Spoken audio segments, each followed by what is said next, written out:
Hey YouTube. Um, this is to clarify some of the things that are on my channel and why I became a Trump supporter. This book jumped off the shelf at me, and this is at a very large bookstore.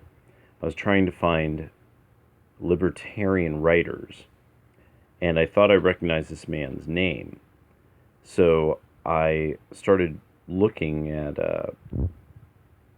his origin, founder of Stratfor, and something about that had rung a bell, but I had forgotten what. By the time I had started reading this book, I had realized Stratfor had been DDoS attacked by Anonymous. They had popped up in WikiLeaks. Stratfor probably, if I understand correctly, is short for, strategic forecasting, which means that looking forward into the future to see who will end up in what places of power, such as Turkey, Poland, and Japan, the new great powers by 2050. This would have been after a giant war. 2020, China fragments. This looks like this is still going. That is a trend. It is a trend that could possibly happen. And the one that really got me, 2100, Mexico challenges the United States in power.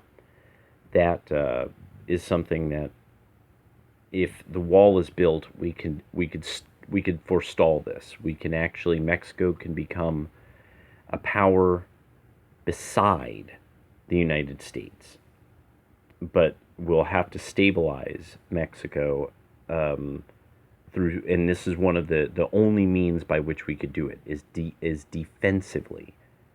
Offensively is what we have been doing that has kept the PRI, the Revolutionary Institutional Party, in power since the Cristero War. George Friedman is a very interesting person. The election of Trump has turned a lot of this book on its head. So I'm thinking a lot of people read this and were not happy like I was. They were not exactly happy with what they were hearing. Fascinated, but not necessarily happy with what he was writing. And also that a person named, a writer named David Livingstone, his site is conspiracyschool.com. He wrote Black Terror, White Soldiers, and the Dying God. A lot of what he wrote about how elites think, about the basis of conspiracy theories, meshed with this in strange ways.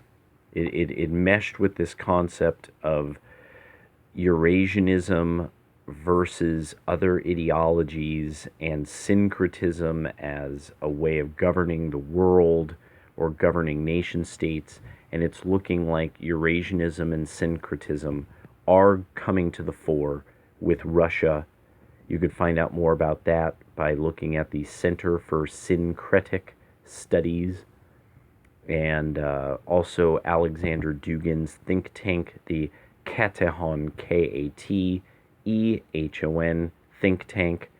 So you could find out more about how Russia plans to have a large federation of states made up of many different ethnicities and religions connected throughout Asia with other countries, and engage with each other peacefully and not try to take each other's territory.